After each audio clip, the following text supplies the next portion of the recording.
Ebwana, katika taarifa za usajili katika dirisha la 2025-2026, klabu ya soka ya Simba, hapa na maanisha ni wekundu wa Msimbazi kutoka pale mitaa Kariakoo Msimbazi, wapo kwenye hatua za mwisho za kukamilisha dili la winga hatari kweli kutoka katika klabu ya Al Hilal Omdurman, ambaye maskani yake ni pale katika nchi ya Sudan Kaskazini, lakini kwa sasa inashiriki ligi kuu ya Mauritania, lakini inawakilisha Northern Sudani.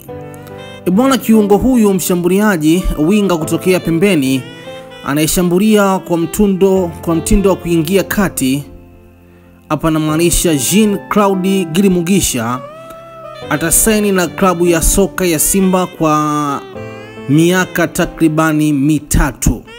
Bwana, naambiwa klabu ya soka ya Simba ipo kwenye hatua za mwisho kabisa kwenye kuinasa saini ya mchezaji huyo hatari na hodari kweli kutoka katika klabu ya Al Hilal Omdurman, na anatarajiwa kujiunga na mafundi kama vile Faisal Salum, Elim Panzo Kibisawala, Kibu Denis Prosper, Jean Shalawa na wengineo wengi. Lakini klabu ya soka ya Simba inaendelea na mazungumzo ya mwisho kabisa na kusaini mkataba wa mwisho na Faisal Salum Feitoto.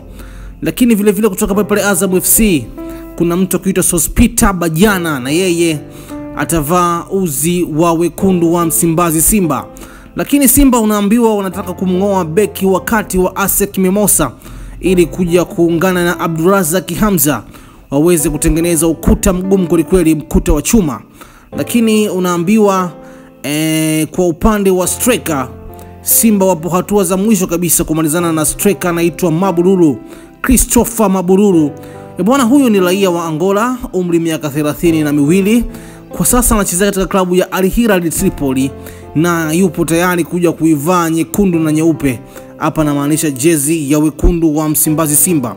Bwana, kwanza kabla yote usisahau kusubscribe channel yako nzuri kabisa hii ya Bongo Complex ili wa kwanza kupata habari zetu zinapoweza kutoka. Vile usisahau kulike, kucomment pamoja na kushare.